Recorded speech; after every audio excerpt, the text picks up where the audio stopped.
Welcome back to Have More Babies. Great to be here. Today we're diving into something really, really important for anyone with little ones, specifically 0 to 4 years old.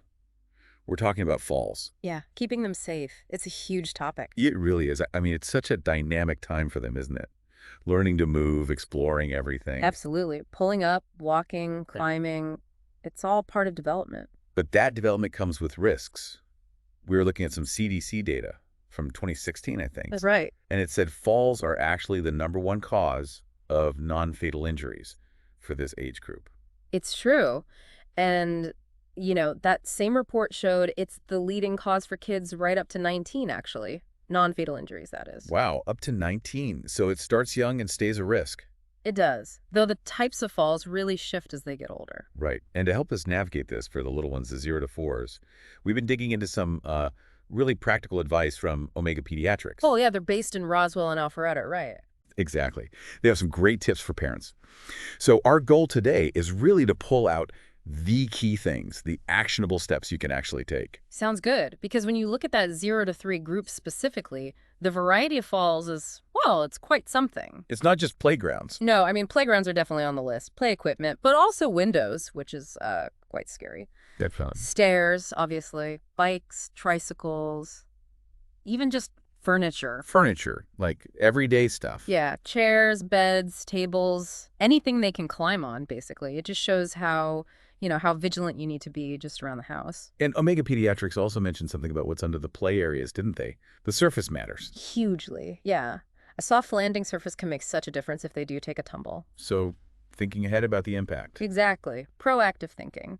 They suggest things like safety-tested mats or those loose fill material. Like wood chips or rubber mulch. Precisely.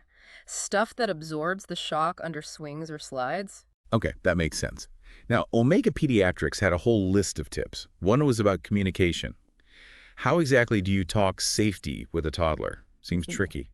Well, it's probably less about detailed explanations and more about simple, consistent messages. Right. And pairing those messages with your actions, even if they don't get all the words, your tone, repeating things like, careful now, or slow down while holding their hand, that starts building those connections, Safety awareness starts early. Planting the seeds, I like that.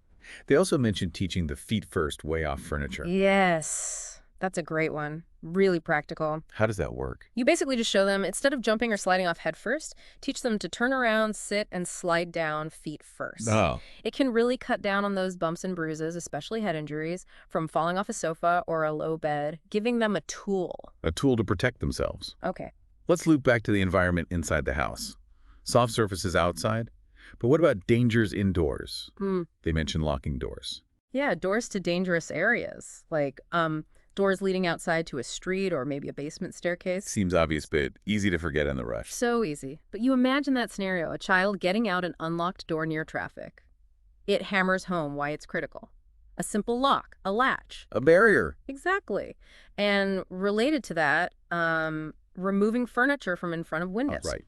Because a dresser becomes a ladder. Instantly. And then adding window guards. They're not that expensive, but really effective. Simple but life-saving, potentially. And outside, in the yard, a fence. Yeah, a fence is a big one. It creates that clear boundary. It stops them wandering off into a driveway or, the street without you realizing.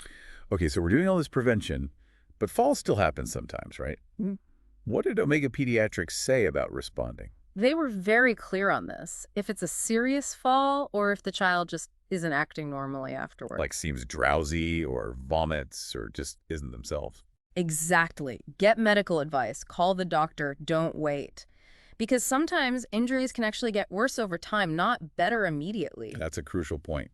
Trust your gut feeling as a parent. Always. If something feels off, get it checked.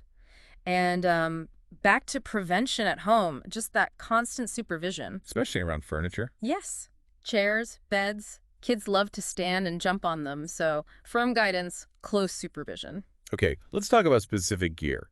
High chairs. Lots of parents use them. Omega Pediatrics mentioned harnesses. The 5-point harness, specifically. Why 5 points? Well, it secures them at the shoulders, the hips, and between the legs.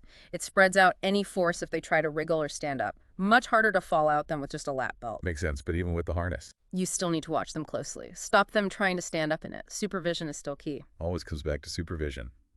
What about sleeping? Cots. Yeah, cots are recommended for kids under 3, or, until they start showing signs of trying to climb out. Because the sides keep them contained. Right. Reduces falls during sleep or naps. Then the next step is usually a toddler bed, lower to the ground. Okay. And then bunk beds. They had some really strong advice there. Very strong. And for good reason. It's a known risk. They reference some Australian guidelines, I think. Yeah. Saying no kids under 9 on the top bunk. Yeah. And definitely not under 6. Correct. It's based on developmental stages, coordination, risk assessment, and they also specified safety features for top bunks. Like railings. Railings on all sides, yes. A specific height to at least 160 millimeter above the mattress, and the gaps need to be small so a child's head can't get trapped. Wow. Quite detailed. Safety standards matter. And another simple tip they had was removing the ladder to the top bunk when it's not being used. To stop younger siblings trying to climb up. Precisely. Takes away the temptation and the access. Okay, shifting outside again, the playgrounds. Right. Check the equipment first. Is it in good repair? Is it actually age appropriate for your child? Good point. And supervision again, especially on slides and swings. Absolutely. And I noticed their little note too. Oh, yeah. We are not endorsing trampolines here. Yeah. Speaks volumes, doesn't it? Trampolines are just a higher risk category for little ones. Developing bones, coordination.